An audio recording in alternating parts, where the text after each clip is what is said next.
পরিবার, প্রকৃতি এবং পশু পাখি দারুণ একটি কম্বিনেশন। পরিবারকে নিয়ে পশু পাখি এবং প্রকৃতির সাথে দারুণ একটি সময় কাটালাম আলহামদুলিল্লাহ। আসসালামু আলাইকুম এভরিওয়ান, কেমন আছেন সবাই? আমার নতুন একটি ব্লগে আপনাদের সবাইকে স্বাগত। আমরা কোথায় যাচ্ছি জানতে হলে সম্পূর্ণ ভিডিওটি না টেনে দেখতে হবে। ছুটির দিন হওয়াতে মেট্রো রেলে অনেক বেশি ভিড় ছিল। আমরা বসারও জায়গা পাচ্ছিলাম না, কি আর করার, দাঁড়িয়েই যাচ্ছিলাম। আর দাঁড়িয়ে যাই বসে যাই, মেট্রো রেলে চড়ার মজাই আলাদা, তাই না বলুন? আমার কিন্তু অনেক বেশি ভালো লাগে। এদিকে দেখুন দুই ভাই মাশাআল্লাহ অনেক বেশি খুশি এবং আনন্দিত। তাদের আনন্দ দেখে আমাদেরও অনেক বেশি ভালো লাগছে। যে টাইমে আমাদের সকলেরই প্রচণ্ড ক্ষুধা পেয়েছে, তাই ভাবলাম আগে আমরা খাওয়া দাওয়া করে নেই। পেট শান্তি তো সব শান্তি, তাই না বলুন? তো আমরা সকলে মিলে মজাদার মোরগ পোলাও খেয়ে নিলাম। দুপুরে লাঞ্চ শেষ করে ফাইনালি আমরা বাংলাদেশ জাতীয় চিড়িয়াখানা মিরপুর চলে আসলাম। এখান থেকে আমরা টিকিট সংগ্রহ করে নিলাম। টিকিটের প্রাইস রিজনেবল ছিল, তো আমরা ভিতরে প্রবেশ করলাম। আর ভিতরের ভিউটা মাশাআল্লাহ খুবই সুন্দর ছিল। আর প্রথমেই আমরা যে পশুটি দেখতে পেলাম তা হচ্ছে হরিণ।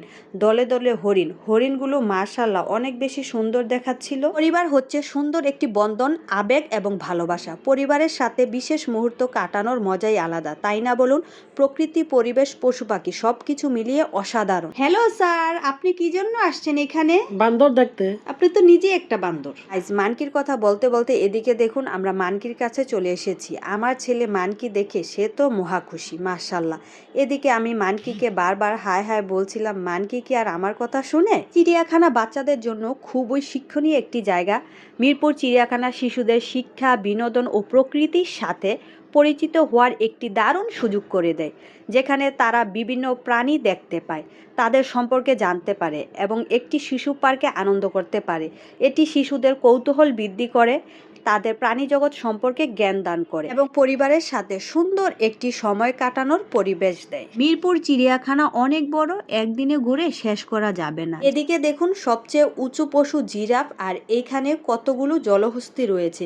আর এদিকে দেখুন গাইস কত বড় একটি অজগর সাপ।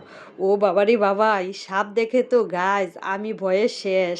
পশু পাখি দেখা শেষ করে এখানে দেখুন আমি একটা আমড়া মাখা নিয়ে নিয়েছি।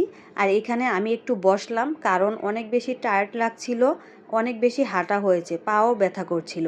এখানে বসে আমরা গল্প করছিলাম আর বাচ্চারা দেখুন দুষ্টুমি করছে। যাই হোক, একটু রেস্ট নিয়ে আমরা আবার হাঁটা শুরু করলাম। গাইস, চিড়িয়াখানা এত বড় যে একদিনে ঘুরে শেষ করা অসম্ভব। আমরা অল্প কিছুক্ষণ ধরে হাঁটছিলাম, তাও আমাদের পা ব্যথা হয়ে গেছে, আর হাঁটতে ইচ্ছে করছিল না।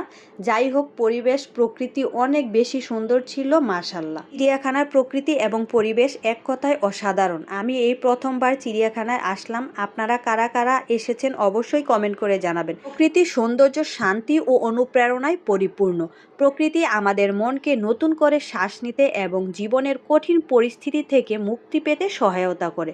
প্রকৃতির ধীর গতি ও ধৈর্য থেকে আমরা অনেক কিছু শিখতে পারি, কারণ এটি তাড়াহুড়া না করেও সব কিছু সম্পন্ন করে। গাইজ, আমার আর হাঁটতে ইচ্ছে করছিল না, তাই বারবার হাজব্যান্ডকে পিছন থেকে ডাকাডাকি করছিলাম আর বলছিলাম একটু দাঁড়াও, আমাকে নিয়ে যাও।